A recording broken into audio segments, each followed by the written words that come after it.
Okay guys, so let's start now. मेरा नाम अजीत दफ्तरी है। I am 25 years old. मैं राजस्थान के हनुमानगढ़ डिस्ट्रिक्ट से आता हूँ और इस साल मेरा 371 रैंक सिक्योर हुआ यूपीएससी में। ये मेरा सेकेंड अटैम्प्ट था यूपीएससी में और मेरा ऑप्शनल जो था वो एंथ्रोपोलॉजी था। अब थोड़ा सा अपन बैक डेट से स्टार्ट करते हैं। तो मेरी जर्नी कैसी रही। मेरी जो इनिशियल स्कूलिंग है, प्राइमरी स्कूलिंग, वो हनुमानगढ़ से ही हुई। उसके बाद मैंने 2 साल कोटा में प्रिपेयर करा नीट के लिए। उसके बाद मैंने एमबीबीएस मेरा कंप्लीट करा जयपुर के सवाई मान सिंह मेडिकल कॉलेज से। और उसके कंप्लीट होने के बाद से जो है मैं यूपीएससी की प्रिपरेशन कर रहा था। तो ये मेरा सेकंड अटैम्प्ट था और काफ़ी अच्छा था। ऐसा लगा रिजल्ट आने के बाद कि कुछ हासिल हुआ। और जो एक कॉन्सिक्वेंसेस होते हैं, रिजल्ट होता है, वो आपकी पूरी जर्नी को एक कंसाइज वे में बता देता है कि कैसी रही। तो काफ़ी बढ़िया एक्सपीरियंस रहा मेरा और मैं आप लोगों को भी पुश करूँगा कि आप प्रिपेयर कर रहे हैं तो उसको बहुत सीरियस नोट पे करें, क्योंकि जो फ्रूट्स हैं इस स्ट्रगल के वो इतने स्वीट हैं कि आप लोग जो हैं स्ट्रगल को लंबे टाइम तक झेलना प्रेफर कर सकते हैं। ओके, तो हम नेक्स्ट क्वेश्चंस पे आते हैं अपने कि कैसे प्रिपरेशन रही, कैसी जर्नी रही, क्या रिएक्शंस थे चीज़ों के। तो जब मेरा रिजल्ट आया 22 को, मैं दोपहर को सो रहा था। मेरे को एक फ्रेंड ने कॉल किया कि रिजल्ट आ गया यार, आपकी रैंक सिक्योर हुई। तो मैंने मेरे ब्रदर को कॉल किया। मेरा ब्रदर मेरे साथ ही रहता है, तो उसने परिवार में सबको कॉल करके बताया, मैसेज वैसेज डाले। तो उसके बाद से सबके कॉल वॉल आने शुरू हो गए। उस टाइम मैं जयपुर में रह रहा था। तो उसके बाद से जब घर गया तो उसके बाद घर वालों के साथ भी काफ़ी टाइम स्पेंड हुआ, काफ़ी लोग भी आए मिलने। तो बहुत बहुत अच्छी फीलिंग रहती है इन चीज़ों को लेके। नया एक्सपीरियंस था, कभी ये चीज़ें एक्सपीरियंस नहीं करी थी। तो अब आते हैं कि यार जर्नी कैसी रही। तो जर्नी ऐसी रही कि मैंने 2023 में मेरा पहला यूपीएससी का अटेम्प्ट दिया, प्रीलिम्स का, 2023 का। और उसमें मेरा प्रीलिम्स क्लियर नहीं हुआ। वो मेरा अटेम्प्ट था जब मेरा ग्रेजुएशन कंप्लीट हुआ, इंटर्नशिप खत्म होने के बाद। उसके बाद मेरा सेकेंड अटेम्प्ट था 24 का और उसमें मेरा प्रीलिम्स इंटरव्यू दोनों क्लियर हुए और रैंक सिक्योर हो गया। तो अब स्टार्टिंग प्रिपरेशन कैसे करी, इनिशियल स्ट्रेटजीज़ क्या थी, कैसे चेंज करा, क्या सब चीज़ें थी, वो मैं आपके साथ शेयर कर रहा हूँ। सो अपन स्टेप बाय स्टेप लेके चलते हैं चीज़ों को। जब मैंने प्रिपरेशन स्टार्ट करी तो मेरे पास सबसे बड़ा इशू था कि ऑप्शनल क्या लेना है, क्योंकि मेरा बैकग्राउंड जो है मेडिकल साइंस का था। मेडिकल साइंस भी एक ऑप्शनल है, पर मेरा प्लान ऐसा था कि मैं वो ऑप्शनल लूँ जो मेरे को एग्ज़ाम पॉइंट ऑफ व्यू से ज़्यादा बेटर रिजल्ट्स यील्ड दे सके। तो मैंने जो कैलकुलेशन करी, जो ऑप्शंस देखे, उसमें मेरे पास दो ऑप्शन रहे, एक मेडिकल साइंस का, दूसरा एंथ्रोपोलॉजी का। एंथ्रोपोलॉजी जो है 2017 के बाद से काफ़ी ज़्यादा पॉपुलर रहा, काफ़ी स्कोरिंग भी रहा। तो फिर मैंने सोचा कि एंथ्रोपोलॉजी में चांस लेते हैं, एंथ्रोपोलॉजी को टाइम देते हैं। तो उस वे से मैंने एंथ्रोपोलॉजी वहाँ पे चूज़ करी और मेडिकल साइंस का जो मेरा बैकग्राउंड था उसको वहीं पर पॉज कर दिया। जो इनिशियल प्रिपरेशन थी मेरी, मैंने विजन का ऑनलाइन 1 साल का कोर्स लिया था, फाउंडेशन का, जो कि मेरी इंटर्नशिप के साथ चल रहा था। उसमें कुछ पॉजिटिव्स भी थे, कुछ नेगेटिव्स भी थे, पर मेरे को ऐसा लगा कि जो बेनिफिट्स हैं वो मिले मेरे को, क्योंकि जो बेसिस स्ट्रेटजी थी, जो बेसिक फाउंडेशंस थे, कंसेप्ट्स थे, क्योंकि आर्ट्स से रिलेटेड सब्जेक्ट थे जैसे ज्योग्राफी है, हिस्ट्री है, उन सब में मेरी पकड़ थोड़ी कमज़ोर थी। तो मेरे को ऐसा लगा कि वो वहाँ पे बेटर मेरे को रिजल्ट्स मिले। जो मेरा सेकेंड ईयर था वो मैंने सेल्फ प्रिपेयर करा, खुद ही रूम पे बैठ के प्रिपरेशन करी। 2-3 कोचिंग्स की टेस्ट सीरीज़ थी मेरे पास, प्रीलिम्स की, मेंस की, मैंने वो अटेंड करी और मॉक्स वगैरह के लिए दिल्ली गया था। उसके अलावा कुछ खास चेंज नहीं करा। बुक लिस्ट की बात करते हैं तो ऐसा है कि यार जो बेसिस है वो आपका एनसीईआरटी के ऊपर ही बनेगा। जो बेसिक बुक्स हैं वो एनसीईआरटी हैं। जो भी सब्जेक्ट्स हैं आपके, आप डिवाइड करिए उनको प्रीलिम्स और मेंस के हिसाब से। कुछ सब्जेक्ट मेंस स्पेसिफिक हैं, उनको उस तरीके से ही प्रिपेयर करें, और जो प्रीलिम्स स्पेसिफिक है उनको प्रीलिम्स के हिसाब से प्रिपेयर करें। जो एनसीईआरटीज़ हैं वो सबसे ज़्यादा इंपॉर्टेंट रहेंगी। उसके बाद जो बेसिक लेवल बुक्स हैं और एडवांस लेवल बुक्स हैं उनकी बात कर लेते हैं। जो बेसिक लेवल बुक्स हैं उनके अंदर आपकी स्पेक्ट्रम है और उसके अलावा लक्ष्मीकांत है। ये सब चीज़ें जो है एसेंशियल हैं, ये हैं दूसरे ऑथर्स की बुक पर, ये एसेंशियल हो चुकी हैं। उसके अलावा जब आप एक बेसिक लेवल बिल्ड कर लेते हैं तो आप एडवांस लेवल के लिए कोई भी बुक रेफ़र कर सकते हैं। पर मैं जो मेरी स्ट्रेटेजी रही वो नंबर ऑफ़ बुक्स को इंक्रीज़ करने के बजाय नंबर ऑफ़ क्वेश्चंस को इंक्रीज़ करने की थी, कि मैं अलग अलग वैरायटी के क्वेश्चंस जो हैं वो देख सकूं। और जो मेरी वीकनेसेस हैं, क्योंकि जो सेक्टर्स हैं वो उतने ही हैं। आज मेरे को अगर अपन बात करें पॉलिटी के अंदर, तो पॉलिटी के अंदर judiciary is one sector only. अब जुडिशरी लक्ष्मीकांत से पढ़ लीजिए, आप किसी और बुक से पढ़ लीजिए, किसी फॉरेन ऑथर से पढ़ लीजिए, पर जुडिशरी का कंसेप्ट जो है, अगर वो आपका बेसिक ही क्लियर नहीं है तो आप जुडिशरी में परफॉर्म नहीं कर सकते अगर क्वेश्चन आएगा तो मेरा फोकस जो था वो सेक्टर स्पेसिफिक था कि जो टॉपिक्स के, जो सेक्शंस के क्वेश्चन मेरे गलत हो रहे हैं, मैं उनको कैसे सही करूँ। तो मैंने जो है जो फोकस करा वो क्वेश्चंस पे करा। आप रिविजन्स पे भी फोकस करें, जो आपका मटेरियल है, जो नोट्स हैं, जो एनसीईआरटीज़ हैं, उनको एक टाइम बाउंड फ्रेम में रिवाइज करिए, ताकि मोर एंड मोर रिविजन्स होने के बाद वो चीज़ें, वो कॉन्सेप्ट्स क्लियर होंगे, एक दूसरे के साथ इंटरलिंक होंगे। इंटरलिंकिंग बहुत ज़रूरी है। कोई भी चीज़ ज़रूरी नहीं है जहाँ आपने पढ़ी है वहीं से पूछी जाए या वहीं पे यूज़ हो। आप किसी भी चीज़ को कहीं पे भी यूज़ कर सकते हैं। फॉर एग्जांपल जो टेक्नोलॉजी है, टेक्नोलॉजी का पार्ट हम साइंस एंड टेक्नोलॉजी में पढ़ते हैं, क्या क्या रिसेंट चेंजेस आए, क्या क्या मेजर थीम्स है टेक्नोलॉजिकल चेंजेस की, जैसे नैनो टेक्नोलॉजी है, स्पेस टेक्नोलॉजी है, पर इनका जो यूज़ केस है वो आप कहीं पर भी ले सकते हैं। GS 1 के अंदर, 2 के अंदर, 3 के अंदर तो है ही, 4 के अंदर भी आप आंसर्स के अंदर यूज़ कर सकते हैं। तो जो इंटरलिंकिंग है थीम, वो बहुत ज़्यादा ज़रूरी है मेरे हिसाब से, और आपकी जो प्रिपरेशन है वो इंटरलिंकिंग के बेसिस पे ही होनी चाहिए। ठीक है, उसके बाद हम बात करते हैं कि जो प्रीलिम्स से रिलेटेड अगर स्पेसिफिक चीज़ें प्रिपेयर करना चाहें, तो मैंने प्रीलिम्स में करीबन 60 जो हैं मॉक्स दिए, और मेरा एनालिसिस ऐसा था कि जो इनिशियल प्रिपरेशन है उसके दौरान आप जो है शॉर्ट टर्म मॉक्स या फिर शॉर्ट लेंथ मॉक्स जो होते हैं सेक्टर स्पेसिफिक, सब्जेक्ट स्पेसिफिक, वो दें। पर एक स्टैंडर्ड प्रिपरेशन होने के बाद प्रीलिम्स के 1 महीना पहले, जो अभी टाइम चल रहा है 2025 प्रीलिम्स के लिए, उसमें आप जो है फुल लेंथ टेस्ट दीजिए। आप ये देखिए कि रेशियो कैसे बन रहा है क्वेश्चंस का सब्जेक्ट के लिए। जो सब्जेक्ट ज़्यादा क्वेश्चंस डिमांड कर रहा है उसको उतना ज़्यादा टाइम दीजिए, जो कम कर रहा है उसको कम दीजिए। प्रीलिम्स की स्ट्रेटजी आपकी जो है वो आउटपुट बेस्ड होनी चाहिए, ज़रूरी नहीं है कि सारा नॉलेज जो है आपको हो। दूसरा है कि कुछ हॉट टॉपिक्स होते हैं प्रीलिम्स के अंदर, जैसे कि मॉडर्न हिस्ट्री की बात करें तो क्रोनोलॉजी जो है, किसी भी चीज़ को आप पढ़ रहे हैं अगर मॉडर्न हिस्ट्री के अंदर, तो उसकी क्रोनोलॉजी आपको एडजस्ट करनी आनी चाहिए। दूसरा हम बात करें पॉलिटी के अंदर जो कमिटीज़ हैं वो हॉट टॉपिक्स हैं। इसी तरीके से जो प्रिपरेशन है आपकी हॉट टॉपिक्स ओरिएंटेड हो, तो वो उनमें से अगर 20 टॉपिक्स में से 2-3 भी आते हैं तो वो आपको इंस्टेंट जो है यील्ड रिजल्ट दे देंगे। ठीक है, तो 60 मॉक्स मैंने लगाए। उसके बाद मेरी प्रिपरेशन जो थी वो थी, जो विजन की PT 365 आती है वो था, जो मेरे नोट्स थे वही रिवाइज करे बार बार।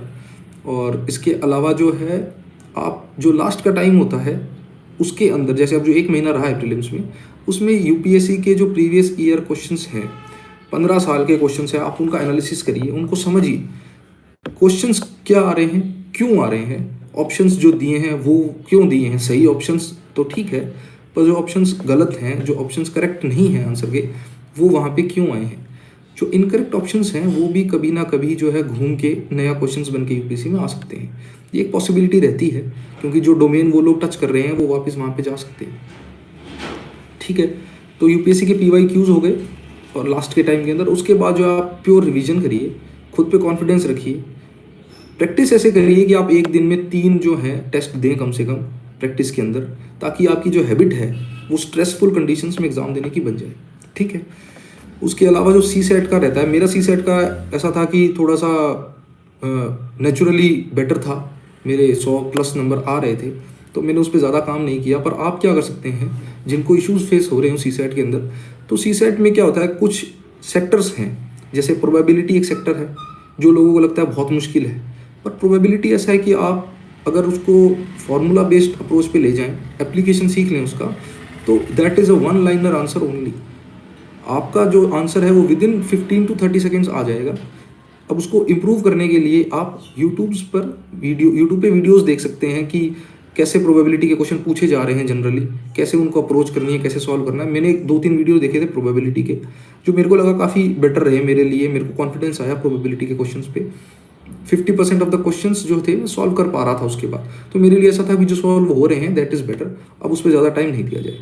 उसके अलावा जो सेक्टर्स आपको लगता है, जैसे कि एसेज हो गए CSET के अंदर, या फिर आपको लगता है कि जो इंटरप्रिटेशन वाले हो गए, चार्ट हो गए, पाई चार्ट हो गया, बार डायग्राम्स हो गए, फीन डायग्राम्स हो गए, ये हमको नहीं समझ में आ रहे, तो उसके लिए आप यूट्यूब के वीडियो देखिए, उससे कंसेप्ट को समझिए और खुद ही उसके जो है 2-4-5 एग्जाम्पल्स ट्राई करिए। एक बार कंसेप्ट क्लियर हो जाएगा तो क्वेश्चंस के आंसर आपके बनने लगेंगे।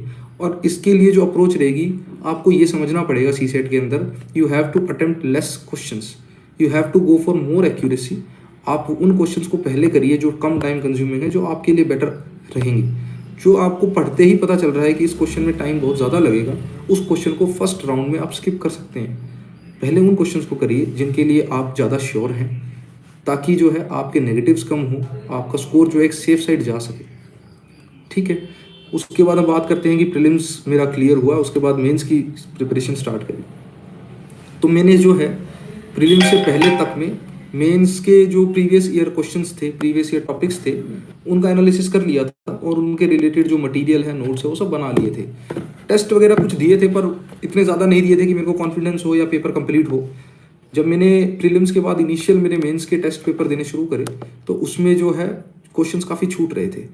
लगभग 15-16 क्वेश्चंस ही कर पा रहा था मैं 20 क्वेश्चंस में से, एक किसी भी टेस्ट पेपर के।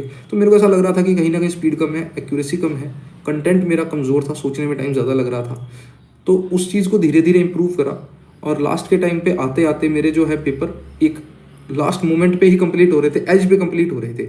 उसका मेरे को थोड़ा डर था कि एग्ज़ाम में, मेन एग्ज़ाम में पेपर क्वेश्चंस छूट ना जाए, पर गुडविल ऐसा रहा कि सब कुछ ठीक रहा। तो मैं आपको यही कहना चाहूँगा कि जो स्पीड है वो आप इतनी स्पीड से बढ़ाएं कि आपके पास 5 से 7 मिनट का मार्जिन रहे मेंस के पेपर के अंदर भी, ताकि आपको जो एडिशंस करने हैं, जो डायग्राम्स बनाने हैं, जो लेबलिंग्स करनी है, उसको आप कर सकें वहाँ पे।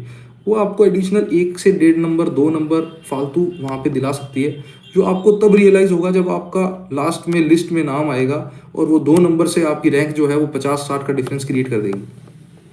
ठीक है, और अब हम बात करते हैं कि स्पेसिफिक क्या रहा, सब्जेक्ट स्पेसिफिक। तो आप जिन मटेरियल से पढ़ रहे हैं उन पे स्टिक करिए। सब स्टैंडर्ड मटेरियल्स लगभग सेम क्वालिटी के हैं, सब में सेम मटेरियल दिया हुआ है। आप कर क्या सकते हैं, आप उनको रिफाइन कर सकते हैं। आप उनका एनालिसिस आपके हिसाब से करिए कि आपके लिए चीज़ें कौन सी बेटर हैं, किन चीज़ों को वहाँ से कम करना है, किसी दूसरे मटेरियल से रेफ़र करना है। कंपाइल करके आपका खुद का एक एनालाइज्ड सोर्स होना चाहिए आपके पास, ताकि आपको उस सोर्स पे कॉन्फिडेंस हो, उस पे जो इन्फॉर्मेशन है वो रिलायबल हो, आपके लिए क्रेडिबल हो। इसीलिए स्टैंडर्ड्स जो हैं उन्हीं को फॉलो करें। और जो पेपर हैं GS 1, 2, 3, 4, GS 1, 2, 3 की बात करें पहले, तो ये जो आपके कोर सब्जेक्ट से रिलेटेड पेपर है, इसमें आपको ज़्यादा सोचने की ज़रूरत नहीं है कि कहाँ से क्या चीज़ें पूछ रहे हैं। जो भी टॉपिक्स हैं सिलेबस के अंदर, जो आपका सिलेबस दिया हुआ है, that is the golden rule. Syllabus के अंदर के टॉपिक्स को समझिए कि वो वहाँ पे क्यों है, उसका रिलेवेंस क्या है। कोई भी क्वेश्चन पूछा जा रहा है तो उसके पीछे का क्रक्स क्या है, वो क्वेश्चन क्यों आ रहा है। जैसे कि लास्ट ईयर एक क्वेश्चन था कि जो हमारे कैग हैं उनका जो रोल है वो प्रोप्राइटरी रोल भी होना चाहिए, सिर्फ लीगल रोल नहीं होना चाहिए। तो ये क्वेश्चन जो था, इसका क्रक्स ये था कि वो कंपेयर करना चाह रहा था कि यूके में जो कैग है वो प्रोप्राइटरी रोल भी प्ले करता है। तो जब आप क्वेश्चन का क्रक्स समझेंगे तभी आपकी जो आंसर की डायरेक्शन होगी वो बेटर रहेगी। तो मैं आपको यही कहना चाहूँगा कि आपका जो आंसर हो वो सेम डायरेक्शन में रहिए, और बेटर जो है रिजल्ट्स आपको उसी से मिल जाएंगे जब आप कंटिन्यू प्रैक्टिस करेंगे। आंसर राइटिंग के लिए आप क्या करें, आंसर राइटिंग के लिए 2 तरीके से प्रिपेयर करें। पहला जो कि एक्सपेक्टेड क्वेश्चंस होते हैं, दूसरा जो एक्सपेक्टेड नहीं होते हैं। जो एक्सपेक्टेड क्वेश्चन है उसके लिए आप अलग अलग मेथड्स लगाइए कि किसी भी आंसर को लिखने के लिए आप क्या क्या चीज़ें यूज़ कर सकते हैं। इंट्रोडक्शंस के लिए, बॉडी के लिए या कंक्लूजन्स के लिए फ्लो चार्ट यूज़ कर सकते हैं, मैपिंग यूज़ कर सकते हैं, डायग्राम्स यूज़ कर सकते हैं, और बार कंपेरिजन्स बना सकते हैं। ये सब चीज़ें प्रैक्टिस करेंगे तो आपके पास अलग अलग वेरिएशंस रहेंगे ऑन स्पॉट उस चीज़ को एडजस्ट करने के लिए। दूसरी चीज़ है अनएक्सपेक्टेड क्वेश्चन। उसके लिए आप जब आपके मॉक्स दे रहे हों तो कुछ मॉक्स ऐसे ही दीजिए कि आपको ऐसा लगे कि ये एकदम अनएक्सपेक्टेड सिनेरियो है, उसके अंदर मेरे को ये क्वेश्चंस पूछे जाएं तो मैं कम टाइम फ्रेम में कैसे उसको एक एवरेज आंसर लिख सकूं। कोई भी क्वेश्चन छोड़ने से बजाय उसके बेटर ऑप्शन ये रहेगा कि आप उसमें एक ऐसा आंसर लिखें जो कि कम से कम आपको एक एवरेज स्कोर दिला सके, ताकि ओवरऑल स्कोर जो है आपका ज़्यादा डिमिनिश ना हो। बहुत सारे क्वेश्चंस मेन एग्जाम में आएंगे ऐसे जो आपके लिए फेवरेबल नहीं होंगे, आपको अनकंफर्टेबल करेंगे। उन क्वेश्चंस को कम टाइम के अंदर आप ऐसा आंसर लिखें कि वो आपको एक एवरेज रिजल्ट दिला दे। ये बहुत ज़रूरी है। आप कितना भी बेटर आंसर प्रिपेयर कर लें बाकी क्वेश्चंस का, अगर आप टोटल क्वेश्चंस अटेम्प्ट नहीं कर रहे एक एवरेज स्कोर के साथ, तो फिर आपका स्कोर जो है वो बिलो एवरेज रह जाएगा, आप कट ऑफ पार नहीं कर पाएंगे। तो इस चीज़ को ध्यान में रखिएगा। उसके अलावा अगर ऐसे की बात करें तो ऐसे में विक्रम ग्रेवाल सर हैं, उनका ब्लॉग था, मैंने उस ब्लॉग से करीबन 5-7 ऐसे देखे। उससे मेरे को आइडिया लगा कि ऐसे में अप्रोच कैसे करनी है, ऐसे को बिल्ड कैसे करना है। आप जो भी चीज़ लिख रहे हैं उसको एक आपकी न्यूनेस लगनी चाहिए, आपके अंदर ऐसा लगना चाहिए कि वो चीज़ आपसे रिलेटेड है।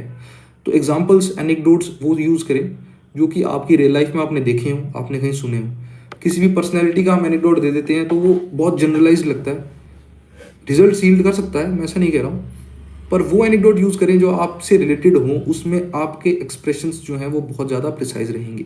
आप रियलाइज़ नहीं करेंगे इस चीज़ को, पर ऐसा होगा। तो मैं ये आपको सजेस्ट करना चाहूँगा एसेज के लिए। और एसेज का बेनिफिट ये रहता है कि आपका अगर अच्छा ऐसे लिखा हुआ है तो that is the first paper, उससे जो फ्लो है, जो कॉन्फिडेंस है पूरे एग्जाम का, वो बिल्ड हो जाएगा। आप उसको उसी तरीके से लिखिए कि आपको ऐसा लगना चाहिए कि अगर मेरा ऐसे मेरी रेंज में आ जाता है तो that would be a great answer. So comment जो है, हम एक बार थोड़ा डिस्कशन हो जाए बेसिक बेसिक, उसके बाद आपके कमेंट्स ही लेंगे यार, और आप लोग जो पूछेंगे वही बताएंगे, नथिंग मोर नथिंग लेस। सो GS4 जो है एथिक्स का पेपर इस बार बहुत एनालिटिकल आया, बहुत अप्लाइड आया। सो जो आपकी स्टैंडर्ड प्रोसीजर या स्टैंडर्ड तरीका होता है उसको अटेम्प्ट करने का, उससे थोड़ा सा चेंज होगा। आप लोग उस हिसाब से ही प्रिपेयर करिएगा कि जो है आप चीज़ों को अप्लाई कर सके। टेक्नोलॉजिकल रिलेटेड चीज़ें बहुत थी GS4 के पेपर में। सो आप जो है, मेरा ऐसा मानना है कि एथिक्स का बहुत लेंदी पेपर होता है। सबसे ज़्यादा टाइम क्रंच का इशू आपको इसी में आएगा। जब आप पेपर अटेम्प्ट करेंगे तब आपको रियलाइज़ होगा कि बहुत ज़्यादा लिखना पड़ रहा है। और ऐसे के बाद GS1 2 3 के बाद जब GS4 का लास्ट पेपर होता है उस स्लॉट का, तो आपको लगेगा कि आप में टायर्डनेस आ गई है, फटीग आ गया है, हाथ से लिखा नहीं जा रहा है। तब जो है आपको एथिक्स का पेपर सबसे ज़्यादा स्ट्रगल प्रोवाइड करेगा। ठीक है, उसके बाद हम आते हैं कि जो ऑप्शनल का एग्ज़ाम है एंथ्रोपोलॉजी। एंथ्रोपोलॉजी के लिए मेरा मीडियम था इंग्लिश, इंटरव्यू का भी और मेंस का भी। सो एंथ्रोपोलॉजी का ऐसा है कि मैंने कोचिंग ज्वाइन करी थी, वैद्स IAS करके थी। उनमें 3 महीने में उन्होंने एंथ्रोपोलॉजी का कोर्स कंप्लीट करवा दिया था। उसके बाद जो था मेरा रिविजन्स थे और मॉक टेस्ट वगैरह थे। उसमें ऐसा है कि कुछ क्वेश्चंस बाहर से थे, कुछ क्वेश्चंस ऐसे थे कि जो नॉन रेगुलर क्वेश्चंस थे।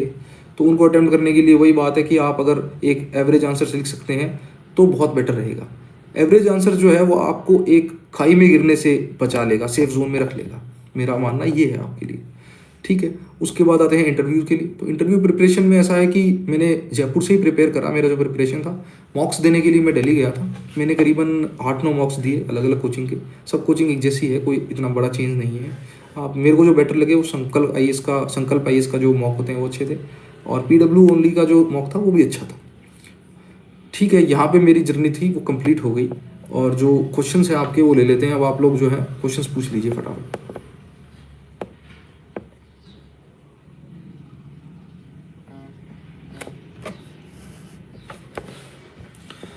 ओके, स्टार्ट करते हैं यार। फर्स्ट रिएक्शन बता दिया आपको। टेलीग्राम चैनल नहीं है यार कोई, मैं अभी टेलीग्राम पे एक्टिव नहीं हूँ, और मैं थोड़ा सा सोशल मीडिया वगैरह से भी कम एक्टिव रहता हूँ। तो आप लोगों को कनेक्ट करना हो कहीं तो मेरे को इंस्टाग्राम पे आप मैसेज डाल दीजिएगा, कोई इशू नहीं है। We'll see about anything if I can help.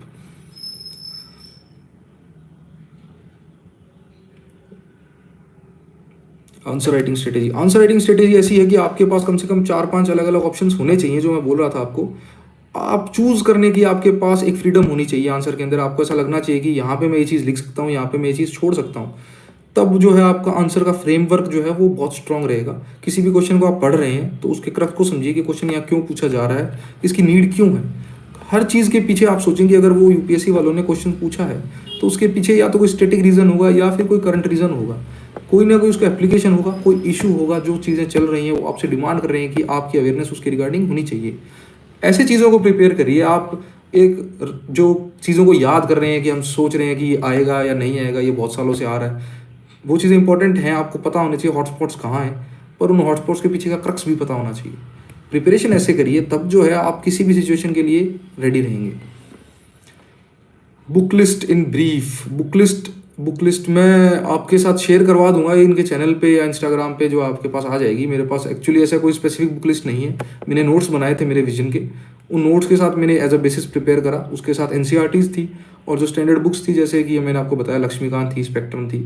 इसके अलावा मेरे पास कोई ऐसा सोर्स नहीं था। PT 365 था प्रीलिम्स के लिए, मेंस 365 पढ़ा था मैंने मेंस के लिए। एक इंडिया ईयर बुक आती है, मैंने 2024 वाली ईयर बुक पढ़ी थी। मेरा ऐसा एनालिसिस है उस ईयर बुक से प्रीलिम्स के अंदर कम से कम 5 से 7 क्वेश्चंस थे।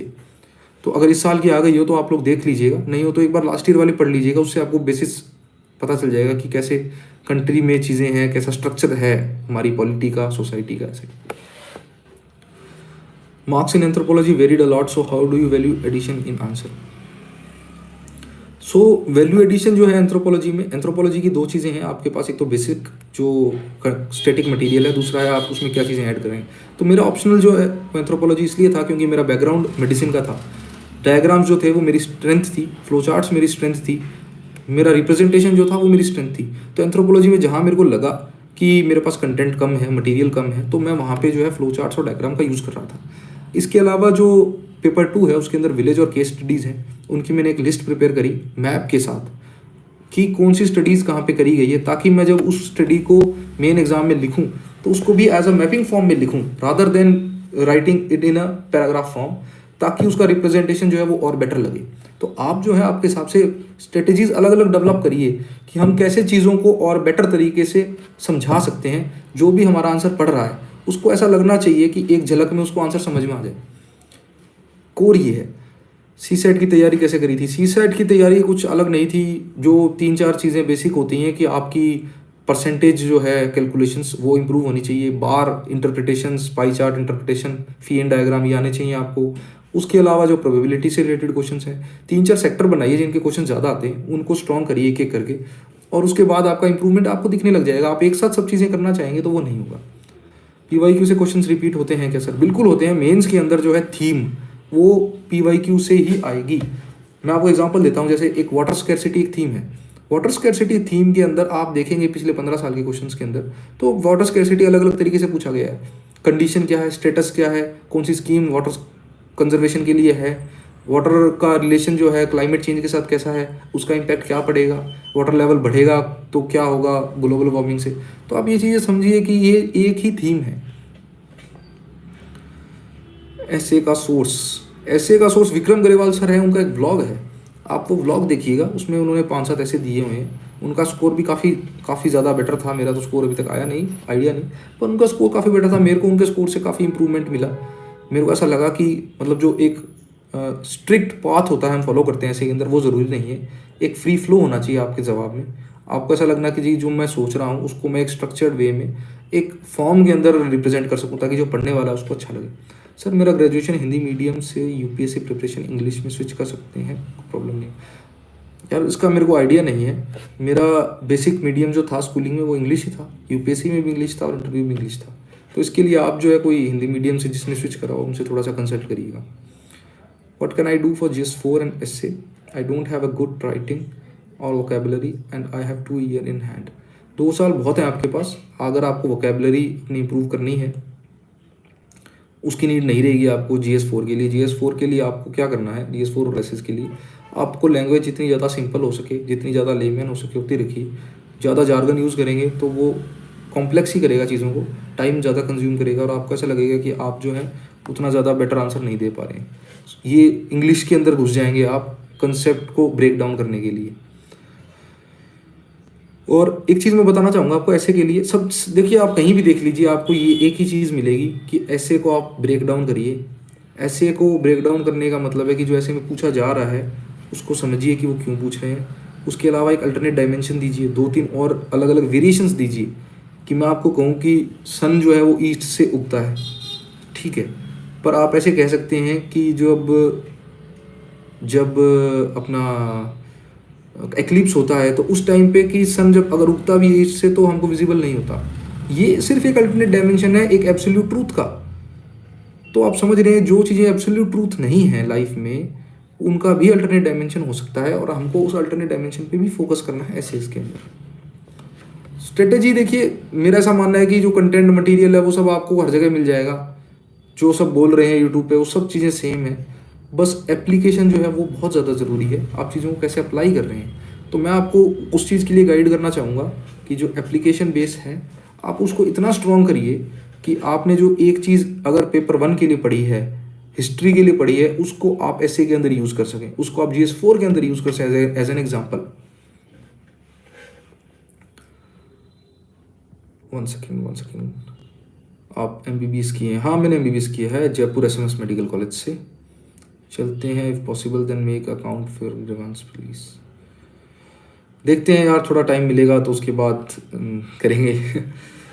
How can approach for anthropology 2027 attempt from basic and which coaching and test series. एक L2A है, एक मैंने वैद IAS का करा था, L2A की टेस्ट सीरीज आती है, that is also good for anthropology, आप वो भी कर सकते हैं। और अप्रोच आपकी ऐसी रहनी चाहिए कि जो PYQs हैं उन पर ज़्यादा फोकस रहे आपका, जो बेसिक सिलेबस के अंदर टर्म्स हैं वो टर्मिनोलॉजी क्लियर होनी चाहिए, उनके एग्जांपल्स क्लियर होने चाहिए, डायग्राम आपके पास होने चाहिए, उनसे रिलेटेड कोई नई चीज़ें हो, एंथ्रोपोलॉजी से रिलेटेड नई स्टडीज़ हो, वो आपके पास होनी चाहिए।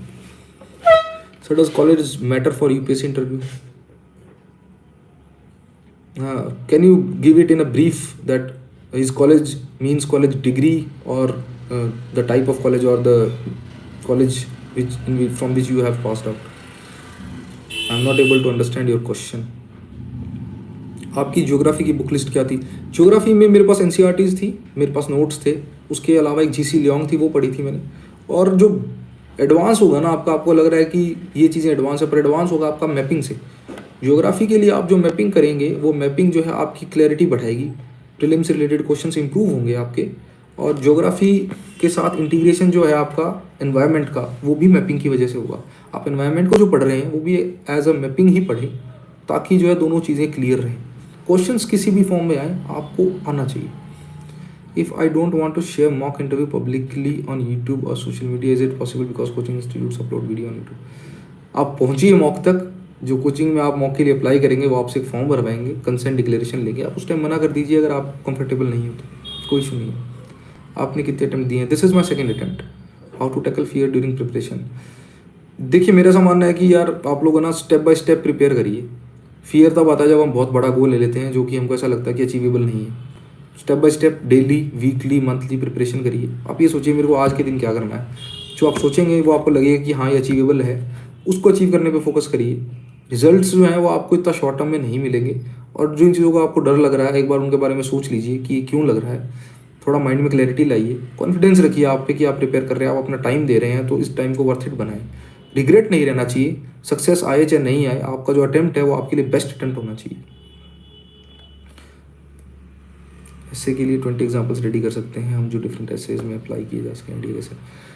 देखिए, बहुत सारे लोगों की स्ट्रेटेजी रहती है कि आप एग्जाम्पल्स के लिए एक फॉर्मेट बना लें, आप इंट्रोडक्शंस के लिए कुछ इंट्रोडक्टरी फॉर्मेट्स बना लें जो एज इट इज़ आप कॉपी पेस्ट कर दें। आप कंक्लूजन्स के लिए रेडी टू यूज़ कंक्लूजन्स बना सकते हैं। जो आप ऐसे के लिए एग्जाम्पल्स रेडी कर रहे हैं वो एग्जाम्पल्स आपके एथिक्स में भी यूज़ हो सकते हैं। मैंने भी एग्जाम्पल्स रेडी करे, पर उसको रेडी करने का भी एक पैटर्न है। आप उस पैटर्न को समझिए कि आप जो एग्जाम्पल्स यूज़ करना चाह रहे हैं वो करिए क्रोनोलॉजी के हिसाब से, कि एंशिएंट हिस्ट्री में कौन से एग्जाम्पल्स थे, मिडीवल में कौन से थे, मॉडर्न में कौन से हैं, हिस्टोरिकल पर्सपेक्टिव से, पॉलिटिकल रिलेटेड कौन से हैं, सोशल रिलेटेड कौन से हैं, कौन से लोग हैं जिन्होंने सोशल वर्क करा है, कौन से लोग हैं जिनका इकोनॉमी में रोल रहा है, तो साइंस एंड टेक्नोलॉजी से रिलेटेड कौन से रोल्स हैं। तो ऐसे आप अगर एग्जाम्पल्स भी ऐसे प्रिपेयर करेंगे तो जब आप आंसर लिखेंगे ना तो वो क्रोनोलॉजी आपके दिमाग में चलती रहेगी, तो आपके आंसर्स भी ऑटोमेटिकली क्रोनोलॉजी के अंदर आ जाएंगे। सर मेंस के लिए थीम कैसे बनाएं? देखिए, मेंस की थीम जो है वो आपकी क्वेश्चंस खुद देंगे। आप ये सोचिए क्वेश्चंस क्या पूछ रहा है। अगर क्वेश्चंस की कोर डिमांड को आप टच कर रहे हैं, उसके बाद आप इधर उधर थोड़ा बहुत एवरेज आंसर लिख रहे हैं, तो आपको नंबर मिल जाएंगे। पर अगर आप कोर डिमांड पे नहीं पहुंच पा रहे हैं तो मेरे हिसाब से आपका स्कोर जो है वो थोड़ा सा डिफिकल्ट हो जाएगा अचीव करना। Is it necessary to do year book? If so can we do for summary of it? यार, ईयर बुक 300 पेज की है, अभी शायद आपके लिए थोड़ी सी डिफिकल्ट हो जाए। आप समरी पढ़ लीजिए, कोई इशू नहीं है। अगर आप पढ़ भी रहे हैं तो एक काम करिए, ईयर बुक को बहुत ज़्यादा फास्ट पढ़ लीजिए, क्योंकि बहुत सारी चीज़ें आपने पढ़ी हुई है। उन चैप्टर्स को स्किप कर दीजिए जो आपको लगता है कि आपके काम के नहीं है। उन चैप्टर्स को देखिए जो आपको लगता है कि यहाँ पे थोड़ा सा अपन को इशू आ सकता है, जैसे इकोनॉमी से रिलेटेड है, डिफेंस से रिलेटेड है। जो क्वेश्चंस लास्ट ईयर एक क्वेश्चन आया था डिफेंस का, कि एक तो था 5th जनरेशन फाइटर जेट वाला, वो भी उसके अंदर था। दूसरा क्वेश्चन था कि जो मिलिट्री रैंकिंग थी वो भी उसके अंदर एक चार्ट बना हुआ था। हालांकि मेरे को दोनों क्वेश्चन नहीं आते थे, पर मैंने वहाँ पे देखे हुए थे, तो मेरे को ऐसा रियलाइज़ हुआ कि यहाँ से यार थोड़ा सा और अपन सीरियस नोट पे पढ़ते तो क्वेश्चंस बन सकते थे। मेन स्ट्रेटेजी कैसी रहती थी? मेन स्ट्रेटेजी थी कि अनप्रिपेयर्ड के लिए प्रिपेयर रहें, और जो आपने पढ़ा हुआ है उस पर कॉन्फिडेंस रखें। क्वेश्चंस कहीं से भी आ सकते हैं, एग्जाम के पैटर्न चेंज हो रहे हैं, वो डिमांड कर रहे हैं आपसे कि आपका डायनेमिक नेचर हो, आप जो है चीज़ों को सोच सकें, लिंक कर सकें अलग अलग चीज़ों को।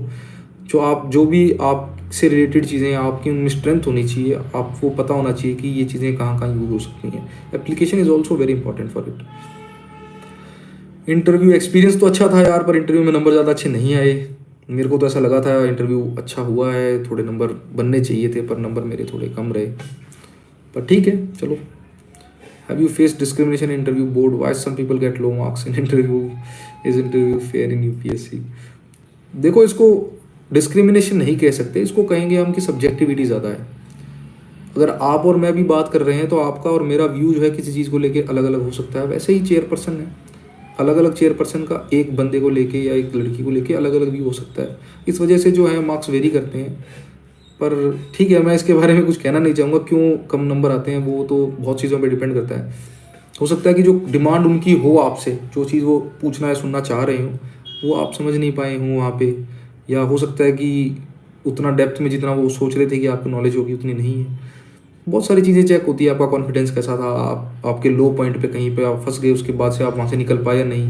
कुछ लोगों का मैंने सुना कि जैसे बहुत ख़राब इंटरव्यू गया, बहुत बहुत ज़्यादा फंस गए इंटरव्यू के अंदर, पर उसके बाद जो रिकवरी थी वो काफ़ी स्मूथ रही, तो उनको उस रिकवरी की वजह से नंबर अच्छे मिल गए।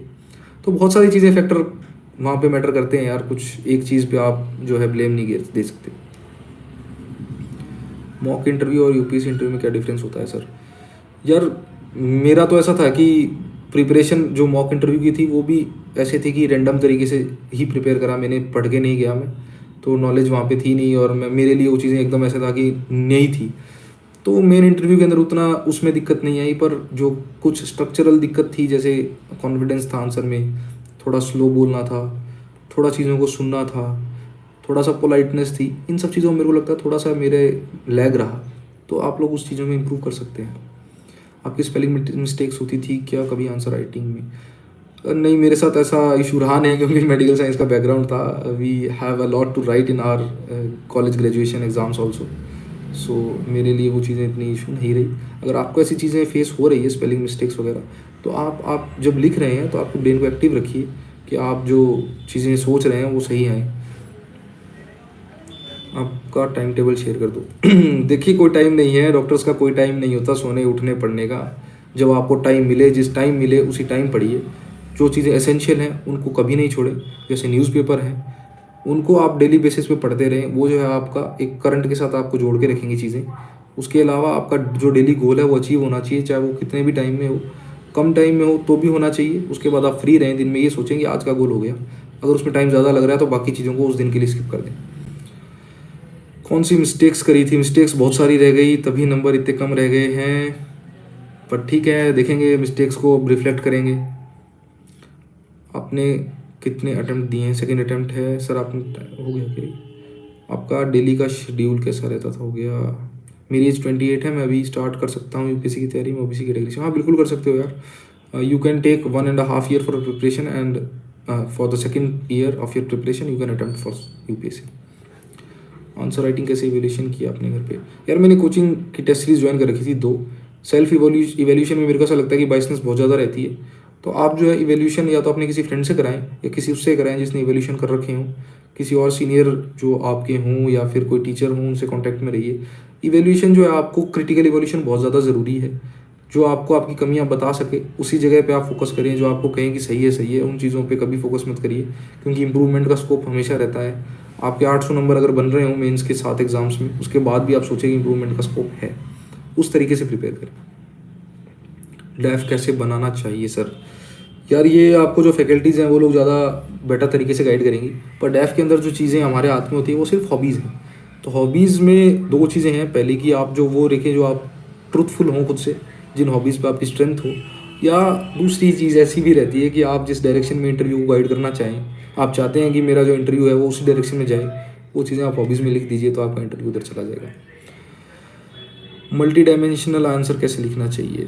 मल्टी डायमेंशनल आंसर वही है जो आपका सिलेबस है। किसी भी टॉपिक के डायमेंशंस क्या हो सकते हैं? उसका हिस्टोरिकल पर्सपेक्टिव, उसका इकोनॉमिकल इम्पैक्ट, उसका सोशल रिलेशन, उसका पॉलिटिकल इवेल्यूशन कैसे हो रहा है, या उसका पॉलिटिकल इम्प्लीकेशंस कैसे हैं, उसका इम्पैक्ट क्या पड़ रहा है पॉलिटी पे, पॉलिटी का उस पर क्या पड़ रहा है। जो आपके सब्जेक्ट्स हैं यही डायमेंशंस हैं। आप किसी भी चीज़ को सोच रहे हैं तो आप उसको ऐसे ही सोचिए कि अब जैसे ट्रम्प का टैरिफ है, टैरिफ का इशू चल रहा है, तो टैरिफ के इशू के इम्पैक्ट क्या हो सकते हैं? मैं आपसे पूछूं इम्प्लीकेशंस क्या हैं उसके, तो इम्प्लीकेशंस आपके दिमाग में आना चाहिए कि जो सबसे प्रायोरिटी इम्प्लीकेशन होगा इसके अंदर वो इकोनॉमिक होगा। अगर आप सबसे पहले हिस्टोरिकल से ही शुरू कर रहे हैं आपके डायमेंशंस को, तो वो बेटर रिजल्ट्स नहीं मिलेंगे आपको। आप इकोनॉमिक इम्पैक्ट सबसे पहले लिखिए, जो सबसे ज़्यादा इंपॉर्टेंट चीज़ है। उसके बाद जो लेसर इंपॉर्टेंट चीज़ें हैं उनको ऐसे लिखिए कि सर कुछ जियोपॉलिटिकल रीजंस हैं, उनका इम्पैक्ट पड़ेगा, कुछ हो सकता है सोशल इश्यूज़ हो, जैसे कि जो पैसा आ रहा है बाहर से वो नहीं आएगा, तो लोगों के पास जो है इन्वेस्टमेंट नहीं होगी, इकोनॉमी रिलेट नहीं करेगी, तो एम्प्लॉयमेंट कम होगा, तो जनरेशन इनकम जनरेशन कम होगा। ये सब चीज़ें बाद में लिखिए। न्यू एनसीईआरटी, ओल्ड एनसीईआरटी, यार कुछ लोग कहते हैं कि ओल्ड एनसीईआरटी ज़्यादा बेटर हैं, कुछ लोग कहते हैं न्यूज़ ज़्यादा बेटर है। मैंने न्यू पढ़ी थी, पर एक तमिलनाडु की हिस्ट्री की जो एनसीईआरटी आती है वो देख सकते हैं, that is better. Toppers copies कैसे एनालाइज करना चाहिए सर? यार आप ये देखिए कि आप उनके टॉपर्स की कॉपीज़ देखेंगे तो आपको समझ में आएगा कि कुछ क्वेश्चंस या ऐसे हैं जिनमें उनकी स्ट्रेंथ है, जिनमें उन्होंने बहुत ज़्यादा डेप्थ में बहुत ज़्यादा एग्जांपल्स बहुत सारी चीज़ें लिखी हुई है। कुछ क्वेश्चंस आपको मिलेंगे जहाँ पे उन्होंने एक बेसिक आंसर लिखा है सिर्फ। आप ये देखिए कि जो उनको आती है चीज़ें, उन्होंने उसको भी उसी टाइम फ्रेम में लिखा, जो नहीं आती उसको भी उसी टाइम फ्रेम में लिखा। आपको उस चीज़ को कैसे अडॉप्ट करना है, स्ट्रेटजी यही है कि वो कैसे मेथड्स को यूज़ कर रहे हैं, इंट्रोडक्शंस कैसे हैं, क्या लिखा ये ज़रूरी नहीं है, उस चीज़ को कॉपी करना ज़रूरी नहीं है कि आप जो है किसी टॉपर का ऐसे का इंट्रोडक्शन उठाएं और उसको खुद ही ऐसे का इंट्रोडक्शन बना लें अपने। वो आपके लिए इतना बेनिफिशियल नहीं रहेगा, मेरा ऐसा मानना है। तो आप जो है पैटर्न समझिए, टेक्निक समझिए। आप ये देखिए कि टॉपर्स जो हैं वो कैसे उतने लिमिटेड टाइम फ्रेम में उसी आंसर को लिख रहे हैं जिसको आप नहीं लिख पा रहे हैं, आपकी कमियां कहाँ रह रही है। मेंटल हेल्थ के लिए क्या करना चाहिए? यार बिल्कुल मेरा ऐसा मानना है, प्रिपरेशन के दौरान आप जो है आपके परिवार के साथ जुड़े रहें, थोड़ा सपोर्ट उनका लीजिए, उनको थोड़ा सपोर्ट दीजिए, उनको इस चीज़ में इन्वॉल्व रखिए कि कैसी प्रिपरेशन चल रही है। इसके अलावा प्रिपरेशन एक पार्ट है आपकी जर्नी का, आपकी लाइफ का। आपकी लाइफ जो है उसका एक चैप्टर है। आपकी लाइफ को जीने के लिए आप जिन चीज़ों को एसेंशियल मानते हैं उनको कंटिन्यू रखें। अच्छी नींद लें, नींद के साथ कॉम्प्रोमाइज़ नहीं करें। थोड़ा सा मेरा ऐसा मानना है कि डिजिटल चीज़ों से थोड़ा सा दूर रहें। आपकी जो प्रिपरेशन है उसको भी हार्ड कॉपी में करें, क्योंकि प्रीलिम्स का पेपर भी हार्ड कॉपी में है, मेंस के भी आंसर्स आपको लिखने पड़ेंगे। तो आप जो नोट्स बना रहे हैं आईपैड में या फिर टैबलेट्स में, वो सब चीज़ें मेरे को ऐसा लगता है कि एक तरीके से आपको दोबारा मेहनत करने के लिए पुश करेगी, पर अगर आप एक बारी में कर लेंगे तो वो दोनों जगह काम आ सकती है। Why UPSC sir? यार बड़ा प्लेटफॉर्म है काम करने के लिए। जिस बैकग्राउंड से हम आए हैं, हमने देखा है ग्राउंड लेवल पे रियलिटीज़ कैसे चल रही हैं, और ऐसा लगता है कि अगर हम कहीं बड़े लेवल पे कंट्रीब्यूट कर सकते हैं तो बिल्कुल करना चाहिए। दूसरा ऐसा है कि यार यूपीएससी फ्रीडम देता है आपको काम करने की, बाकी सब सोशल फैमिली की ऑब्लिगेशंस, इकोनॉमी ऑब्लिगेशन से आप फ्री रहते हैं। तो आप जो आपका काम है उसको बहुत ढंग तरीके से कर सकते हैं, फोकस से कर सकते हैं। पीवाईक्यू कैसे एनालाइज करना चाहिए सर? पीवाईक्यू में आप जो है थीम देखिए कि ये GS1 के अंदर क्वेश्चन आया हिस्ट्री का, ये कहाँ का है, वर्ल्ड हिस्ट्री का क्वेश्चन है, तो आप समझिए कि वर्ल्ड हिस्ट्री में कौन सी चीज़ इंपॉर्टेंट है। फिर उस चीज़ के दोबारा जब आप आगे चलते जाएंगे तो आपको पता चलेगा कि ये क्वेश्चन जो दोबारा आया ये भी उसी थीम का है। क्वेश्चन हो सकता है अलग हो, पर क्वेश्चन उसी थीम का है। तो आप थीम समझेंगे ना, उसके बाद जब आप पढ़ेंगे तो उस थीम से रिलेटेड जितनी एक सारी चीज़ें हैं वो एक साथ पढ़िए, तो आपका कंसेप्ट जो है बिल्ड हो जाएगा। आप चीज़ों को मल्टीपल तरीके से यूज़ कर सकते हैं। Sir, if I am from tier 3 engineering college, then can I clear UPSC in first attempt? How to manage UPSC preparation with college BTech? यार ऐसा मत सोचिए कि फर्स्ट अटैम्प्ट में ही क्लियर होना चाहिए या नहीं होना चाहिए। मैं आपको ये कहना चाह रहा हूँ कि आपकी जो प्रिपरेशन है ना वो अनरिग्रेटफुल होनी चाहिए, आपकी तरफ से बेस्ट होनी चाहिए। कहीं ना कुछ कमियाँ कहीं हर किसी में रह जाती है। जो AIR 1 है उसको आप पूछेंगे अगर किसी को, तो उनके भी कहीं ना कहीं कुछ वो कहेंगे कि यहाँ पे कमी रह गई। तो आपकी प्रिपरेशन जो है वो अनरिग्रेटफुल होनी चाहिए। आप जो क्लियर करना चाह रहे हैं एग्ज़ाम, वो थोड़ा सा टाइम मांग रहा है, आपको टाइम देना पड़ेगा, इतना फास्ट नहीं हो पाएगा टू बी ऑनेस्ट। सो आप उसके लिए मेंटली प्रिपेयर रहें और उस हिसाब से ही प्रिपरेशन कंटिन्यू करें। वैल्यू एडिशन कौन से सोर्सेज से करना चाहिए sir? Newspaper is the best source to enrich your notes. आप अगर एक न्यूज़पेपर पढ़ रहे हैं तो आप 2 पे चले जाइए, अगर आपको लग रहा है कम है। 2 पढ़ रहे हैं तो 3 पे चले जाइए। अलग अलग तरीके के पढ़े, कोई बिजनेस रिलेटेड पढ़े, कोई एडिटोरियल रिलेटेड पढ़े, कोई इकोनॉमी रिलेटेड पढ़े। ऐसे न्यूज़पेपर से पढ़िए जो आपको एक अलग तरीके का पर्सपेक्टिव दे सकें, ताकि आपके पास अलग अलग आर्ग्यूमेंट्स हों। आर्ग्यूमेंट्स बहुत ज़रूरी हैं आपको किसी चीज़ को समझने के लिए, या उसके रिलेटेड आप अगर आंसर लिखना चाहते हैं तो। ऑप्शनल स्ट्रेटेजी कैसी रही थी?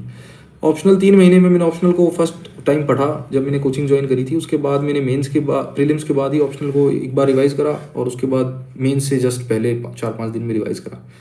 1-2 टेस्ट सीरीज दी थी ऑप्शनल की, पर उसमें इतने ज़्यादा टेस्ट अटैम्प्ट नहीं करे थे। पर आप लोग अटेम्प्ट ज़्यादा कर सकते हैं, मेरे को ऐसा लगता है कि कहीं उसमें मेरा भी लग रहा। तो मेंस से रिलेटेड जो ऑप्शनल की टेस्ट सीरीज़ है उसमें ज़्यादा से ज़्यादा टेस्ट दें, उसी से आपको जो है आपका एनालिसिस होगा कि कहाँ चीज़ें कम हो रही हैं, कहाँ ज़्यादा हो रही है, कहाँ नॉलेज ज़्यादा हो रही है। नॉलेज को भी थोड़ा लिमिट कर लीजिएगा ताकि आपके आंसर्स में जो है एक टाइम डिवीजन जो है बराबर हो पाए। प्रीलिम्स, मेंस और इंटरव्यू में यदि किसी क्वेश्चन का आंसर ना आता हो तो उसे कैसे आंसर करना चाहिए? प्रीलिम्स के रिलेटेड जिस क्वेश्चन में आपको आंसर नहीं आता है उसको छोड़ देना चाहिए, जो आते हैं उनको करना चाहिए। अगर वो नंबर आपका 65+ है, उसके बाद आप 2-4 क्वेश्चंस में थोड़ी सी रिस्क ले सकते हैं जिनमें 50-50 चांस हो। अगर नहीं है तो उनको छोड़ देना चाहिए। अटेम्प्ट एक्यूरेसी के साथ करें, एक्यूरेसी बहुत ज़रूरी है, आप इसी को समझिए।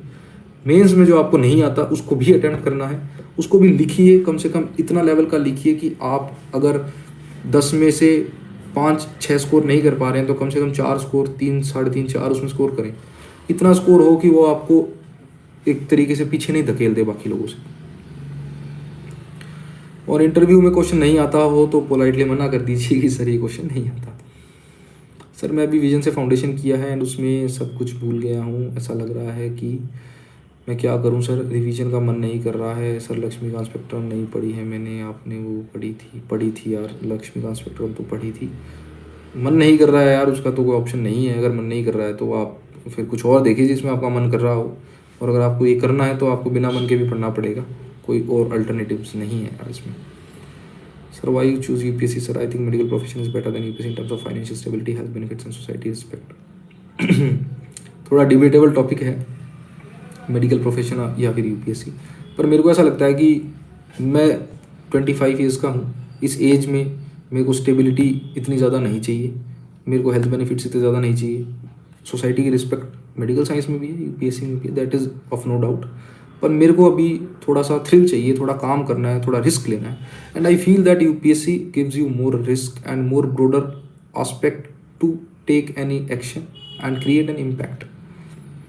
वो चिल लगना जरूरी होता है क्या सर? नहीं, कोई ज़रूरी नहीं है यार, आप सेल्फ प्रिपेयर करें। जो नोट्स हैं, किसी के भी नोट्स पढ़िए, उन नोट्स को समझिए कि क्यों लिखे हैं, और उन प्रिपरेशन से आप आपके नोट्स बनाने, आपके नोट्स बनाइए, बुक्स पढ़िए, बुक से नोट्स बनाइए। PYQs जो है वो बहुत ज़्यादा ज़रूरी है, उनको माइंड में रख के, उनको सेंटर में रख के आप जो आपकी प्रिपरेशन करिए। कोचिंग की कोई ऐसी रिक्वायरमेंट नहीं है कि आपको बहुत ज़्यादा एडिशन कर देगी। अगर जो लोग कोचिंग कर भी रहे हैं तो कोचिंग आपको जो है एक लिमिटेड क्लोज ही ला सकती है किसी भी प्रिपरेशन के, उसके बाद जो है आपको सेल्फ इम्प्रूवमेंट करना ही पड़ेगा। ऐसे का स्ट्रक्चर कैसे बनाएं? तो ऐसे का स्ट्रक्चर बनाने के लिए आपको क्या करना है कि जो भी ऐसे आपको दे दिया है या जिस पे भी आप ऐसे लिख रहे हैं, उसका इंट्रोडक्शन जो है, उसकी बॉडी जो है, उसका कंक्लूजन जो है, उसको एक फ्लो में ही चलने दें। एक स्ट्रेटेजी ऐसी है कि आप, मैंने जो विक्रम ग्रेवाल सर की देखी थी जिनका मैं बता रहा था आपको, उनका ऐसे कि आप 20 पॉइंट लिख लीजिए किसी भी ऐसे रिलेटेड जो आपको डिस्कस करने हैं, उसके बाद 20 पैराग्राफ्स बनाइए। एक पेज पे 2 पैराग्राफ आएंगे तो आपके पेज भर जाएंगे। बहुत ही मैकेनिकल अप्रोच है उनकी। मेरे को ऐसा लगता है कि एक स्ट्रक्चर को बनाने के लिए बेटर अप्रोच है, वहाँ पे सोचना नहीं पड़ता कि पॉइंट्स कम रहें कि ज़्यादा रहें, पर इसमें हम थोड़ा प्लस माइनस कर सकते हैं। 20 की जगह 21 पॉइंट्स, 22 पॉइंट्स भी बना सकते हैं, कम नहीं। उससे बेटर क्या होगा कि जो ऐसे आपका लिख रहे हैं उसके अंदर अगर कोई पैराग्राफ छोटा पड़ रहा है तो उसको आप वहाँ पे कंप्लीट कर दीजिए, जिसको खींचने की ज़रूरत नहीं है, एक पैराग्राफ एक्स्ट्रा हो जाएगा किसी भी पेज के अंदर एडजस्ट। ठीक है, ये तो हो गया स्ट्रक्चर। उसके बाद है कि जो कंटेंट है, उस कंटेंट के अंदर अलग अलग डायमेंशंस दीजिए, उसको सोचने पे मजबूर करिए कि इस ऐसे के अंदर ये चीज़ भी हो सकती है और ये आप नहीं सोच सकते। अगर वो ये सोच पा रहा है कि आपने नई चीज़ दी है तो आपको डिसेंट नंबर मिल जाएंगे। सर मेरी एज स्कूल वालों ने गड़बड़ कर दी है। मेरी रियल एज 21+ है एंड मेरी मार्कशीट में 19 है। टाइम ज़्यादा होने के कारण मैं फुल फोकस नहीं कर पा रहा हूँ अपनी स्टडी को। सर मुझे क्या करना चाहिए? यार 21 भी कोई दिक्कत नहीं है, एज ज़्यादा नहीं है आपकी। आप प्रिपेयर करिए आराम से, 1.5-2 साल लग जाएंगे प्रिपरेशन के अंदर, तो आपकी एज लीगली भी जो है 21 हो जाएगी। 21 की रिक्वायरमेंट अगर कॉलेज की ग्रेजुएशन कंप्लीट हो जाती है तब तक तो फिर कोई इशू नहीं है, आप अटेम्प्ट दीजिए।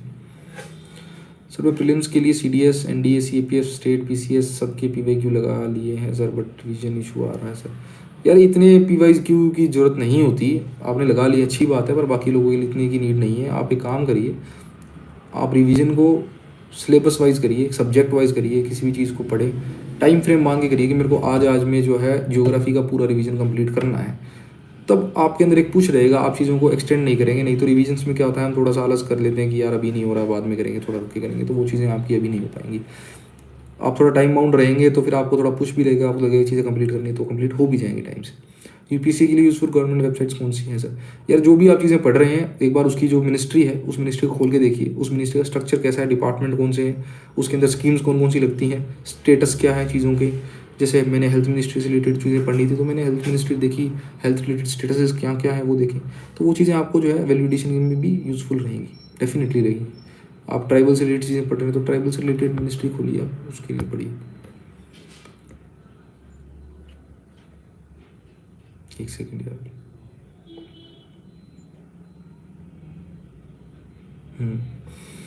सर मेंस में 100+ कैसे आएंगे सर? अगर आप सर अभी रिज़ल्ट के बाद देखे होंगे तो आपको क्या लगता है कि आपके नंबर ज़्यादा आने के लिए मेंस में आपको क्या करना चाहिए था जिससे मेंस में और नंबर बढ़ जाएं?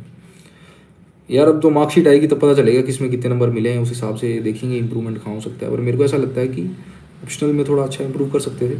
उसके अलावा जो है जीएस के एग्ज़ाम्स जो है उसके अंदर भी थोड़ा इनरिचमेंट कर सकते थे। कुछ क्वेश्चंस में जो डिवीजन करना था सब टॉपिक्स के अंदर वो थोड़ा सा मिसबैलेंस हो गया था 2-4 क्वेश्चंस में, वो भी कर सकते थे। Sir if north people posted in south like Kerala Karnataka Tamil Nadu then he should have to learn local language.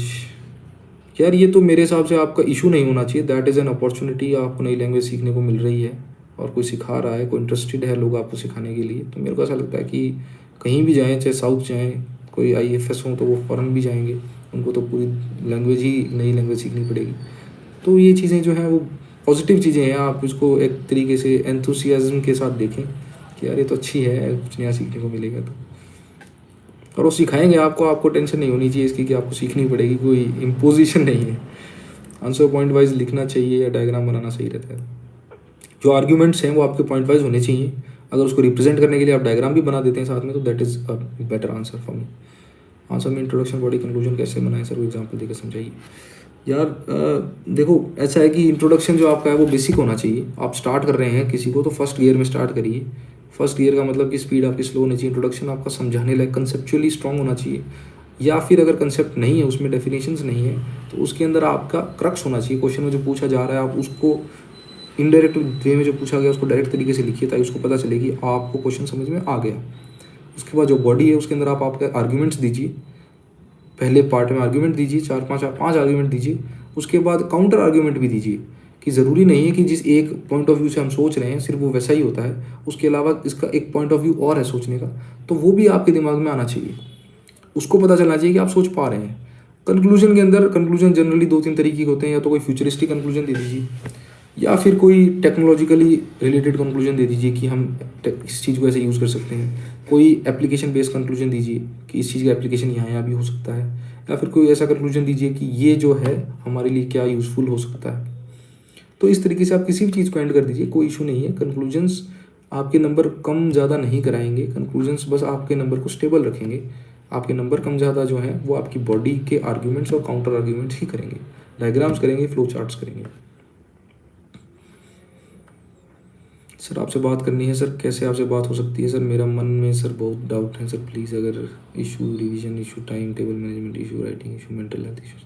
यार मेरा इंस्टाग्राम हैंडल होगा, उस पर आप मैसेज कर दीजिए, कोई इशू नहीं है। अगर आपको इस दिक्कत आ रही है तो अपन बात कर लेंगे। प्रीलिम्स और मेंस की तैयारी साथ में करनी चाहिए अलग अलग? यार अभी तो आपका 1 महीना रह गया प्रीलिम्स का 2025 का, इसमें तो आप प्रीलिम्स की तैयारी करिए। और अगर कोई भी प्रीलिम्स जो आप अटेंड करना चाह रहे हैं, चाहे नेक्स्ट ईयर का हो, उसके नेक्स्ट ईयर का हो, तो प्रीलिम्स के 2 महीने पहले मेरे को ऐसा लगता है कि प्रीलिम्स स्पेसिफिक तैयारी ही शुरू कर देनी चाहिए। और उसके बाद जो है आप प्रीलिम्स खत्म होने के बाद क्लियर होता है तो आप मेंस की तैयारी शुरू कर दें वापस। मैप्स को कैसे याद रखें सर? मैप्स को याद रखने का कोई तरीका नहीं है, आपको मैप्स को बार बार देखना पड़ेगा। दीवार पे लगा लीजिए, मैंने भी लगाए हुए हैं, और उनको एक दूसरे के साथ लिंक करिए। जो आप कुछ भी पढ़ रहे हैं, न्यूज़ पढ़ रहे हैं, उसको मैप पे देखिए कि ऐसा कहाँ हो रहा है, क्या हो रहा है, क्यों हो रहा है। तब धीरे धीरे जाके आपको थोड़ा टाइम में उस चीज़ों की हैबिट पड़ जाएगी, है वो आपको फेमिलियर लगने लग जाएंगी चीज़ें, तब याद हो जाएंगी। आपकी एथिक्स स्ट्रेटेजी कैसी रहती थी सर? एथिक्स में यार जो पार्ट 1 है एथिक्स का, वो बहुत मोर और लेस एक जैसा होता है सबका। और इस बार थोड़ा एप्लीकेशन बेस आया तो मेरे को ऐसा लगा कि उसमें आर्ग्यूमेंट्स बहुत ज़्यादा इंपॉर्टेंट हो जाते हैं, एग्जांपल्स की बजाय, डेफिनेशंस की बजाय पुराने पेपर्स में डेफिनेशन का रूल ज़्यादा रहता है, पर इस बार जो है आर्ग्यूमेंट्स मेरे हिसाब से रूल उनका ज़्यादा रहा होगा। तो आप लोग उस हिसाब से प्रिपेयर करिए कि आप दोनों चीज़ों में आपकी स्ट्रेंथ हो, आप आंसर्स को इंटरलिंक करके लिखिए। पेपर जो पार्ट 1 है एथिक्स का, उसके अंदर बहुत स्ट्रेटेजिक एक सिमिलरिटी रहती है सबके आंसर में, कि आप आर्ग्यूमेंट दीजिए, उसके काउंटर आर्ग्यूमेंट दीजिए, उसके एग्जांपल्स दीजिए, और एथिक्स से रिलेटेड डेफिनेशन है उनको लिखिए, कुछ डायग्राम्स बना दीजिए, कुछ चार्ट्स बना दीजिए। तो कुछ अलग नहीं करना, आप ऐसा मत सोचिए कि बहुत ज़्यादा कुछ रॉकेट साइंस लगेगी इसमें। आप एक स्टैंडर्ड आंसर से स्टार्ट करिए, स्टैंडर्ड आंसर्स पे एक स्टैंडर्ड्स मार्क्स से स्टार्ट करिए। उसके बाद जब आप लिखेंगे तो आपको आपकी कुछ कमियां महसूस होने लगेंगी, उन पर इम्प्रूव करते जाइए। किसी एक जने का आंसर किसी दूसरे जने से नहीं मिल सकता, इस चीज़ को समझिए। आपकी रिवीजन स्ट्रेटेजी कैसी रहती है सर? यार रिवीजन जो है टाइम बाउंड होना बहुत ज़रूरी है। कम टाइम फ्रेम के अंदर अगर आपको लगता है कोई चीज़ 3 दिन में रिवाइज होगी, तो उसको 2 दिन के लिए लिमिट कर दो, तब जाके वो 3 दिन में कंप्लीट होगी। आप रिवीजन जितना फास्ट करेंगे उतना ज़्यादा कम टाइम लगेगा। मल्टीपल रिवीजन से एक विजुअल मेमोरी बनेगी आपकी, वो बहुत ज़रूरी है। और फास्ट रिवाइज करिए, रिवीजन में टाइम ज़्यादा मत दीजिए। जो कंसेप्ट्स आपके बिल्ड हैं उन कंसेप्ट्स पे भरोसा रखिए। क्वेश्चंस अटेम्प्ट करिए, जब क्वेश्चंस कोई गलत हो जाते हैं उसके बाद उन टॉपिक्स को वापस देखिए कि गलत क्यों हुई। जैसे मान लीजिए कोई साइक्लोन का क्वेश्चन आया ज्योग्राफी से में, साइक्लोन का क्वेश्चन आपका गलत हो गया, तब आप साइक्लोन वाले टॉपिक को वापस देखिए कि गलत क्यों हो गया। उसके अलावा जब जनरल रिवाइज कर रहे हैं तो साइक्लोन के टॉपिक को बहुत फास्ट पढ़िए कि इसका कंसेप्ट कैसे है, बिल्ड कैसे हो रहा है, क्या क्या क्राइटेरिया है, फैक्टर्स कौन कौन से रिस्पॉन्सिबल हैं, कौन कौन से रिसेंट साइक्लोन्स आए हैं, बस खत्म कर दीजिए इसे। कंटेंट कहाँ से लाएं? एसए का कंटेंट कहाँ से लाएं? एसए का कंटेंट आपको आपकी जीएस के अंदर से ही मिलेगा। आपने जो जीएस के लिए पढ़ा है उसको आप यूज़ करिए एसए के लिए। आपने जीएस के अंदर पूरी एंशियंट हिस्ट्री पढ़ी है, एंशियंट हिस्ट्री के अंदर इतने सारे किंगडम्स पढ़े हैं, इतने सारे किंग्स पढ़े हैं, उनका कॉन्ट्रीब्यूशन पढ़ा है, आप उनको यूज़ करिए। आपने मॉडर्न हिस्ट्री पढ़ी है, मॉडर्न हिस्ट्री के अंदर इतने सारे पर्सनैलिटीज़ हैं, उनको यूज़ करिए। ये सब चीज़ें आपको लग रहा है कि बहुत ज़्यादा बाहर से आएंगी, पर आप सोचिए कि जो चीज़ें आपने पढ़ी हैं, आप अगर उनको एक से ज़्यादा जगह यूज़ करेंगे तो उसका बेनिफिट आपको बहुत अच्छा मिलेगा। सर आपकी ज्योग्राफी GS1 का रिसोर्सेज क्या हैं? ज्योग्राफी GS1 रिसोर्सेज मैंने बता दिए हैं, एनसीईआरटी है, मेरे नोट्स थे, जीसी ल्योंग थी, उसके अलावा मैपिंग्स, इसके अलावा कुछ नहीं। PT 365 मीन्स 365 पढ़ सकते हैं एडिशनल के लिए, कोई दिक्कत नहीं। यूपीएससी सिलेबस कैसे कवर करें सर? यार यूपीएससी सिलेबस जो है, आप सिलेबस वाइज करना चाहते हैं तो टॉपिक को लिखिए, गूगल पे सर्च करिए, किसी भी कोचिंग का मटेरियल आ जाएगा, उस कोचिंग को पढ़िए, उसके अंदर से आपको मिल जाएगा क्या देखना है, कैसे देखना है। 2-3 कोचिंग्स का कंपेयर करेंगे तो आपके खुद के नोट्स बन जाएंगे, खुद कंटेंट बन जाएगा, फिर उसको रिवाइज कर लीजिए। अगर सिलेबस वाइज अप्रोच रखनी है तो कोई इशू नहीं है, वो भी अच्छा रास्ता है। सर्विस चॉइस कैसी है सर? सर्विस चॉइस यार फर्स्ट IAS है, second IPS, third IFS, fourth IRS, fifth IAAS, उसके बाद सारी भरी है 23-24 तक, देखो क्या मिलती है। स्टडी में कंसिस्टेंसी कैसे बनाए रखें? बाकी सब चीज़ों को छोड़ दीजिए, जो भी आपकी ज़िंदगी में चल रही हैं, जिनको आपको लग रहा है कि बहुत ज़्यादा टाइम कंज्यूमिंग है, उन चीज़ों को एक बार साइड में रख दीजिए, उन चीज़ों को दूर रखिए खुद से। खुद के पास टाइम रहेगा, आप सोचेंगे तो आपको पता चल जाएगा कि आप जो है उस चीज़ को टाइम दे सकते हैं। टाइम देंगे ना किसी चीज़ को तो वो अपने आप आपके रेंज में आ जाएगी। ग्रेजुएशन किस में है? ग्रेजुएशन मेडिकल साइंस में है, मैंने MBBS किया हुआ है। इंस्टाग्राम हैंडल सर प्लीज़ बता दो। यार आपको इस चैनल के उस पर मिल जाएगा, आप देख लीजिएगा।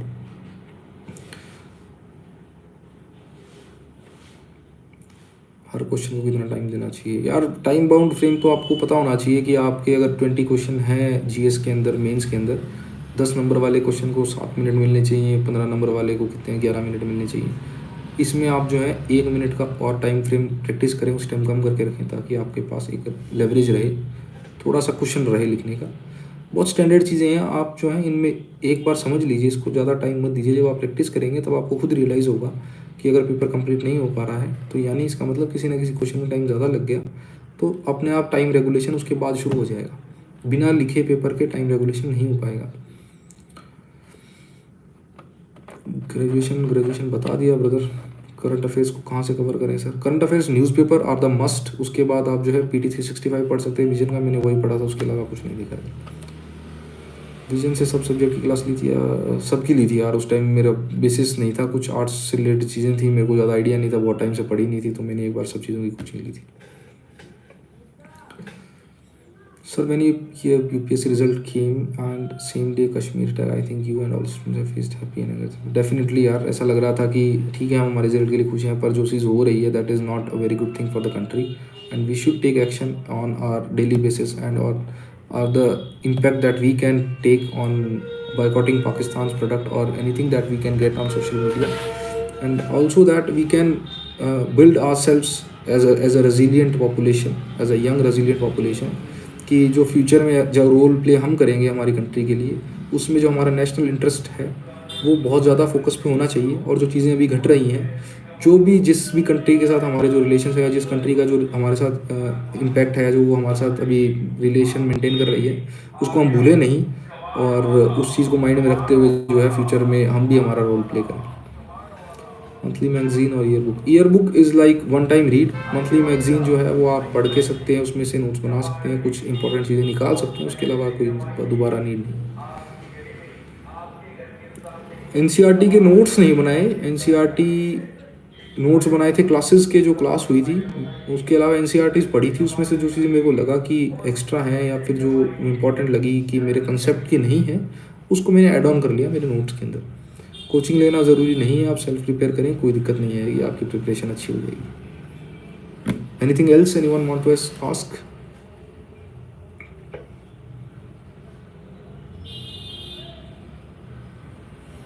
Twenty 2026 timeline strategy. Okay, so 2026 के लिए जो है आप एक काम करिए, अभी जो है मेंस के लिए प्रिपेयर शुरू कर दीजिए।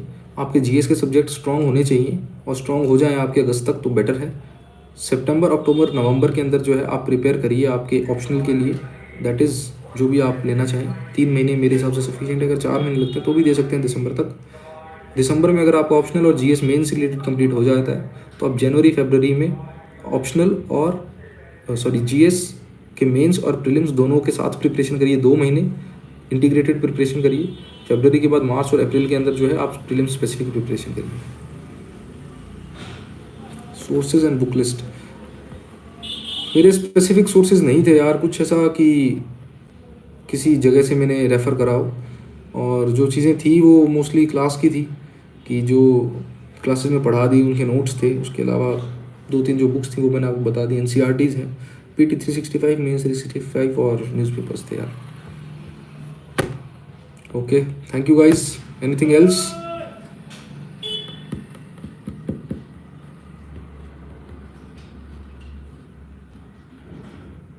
Okay, let us conclude then.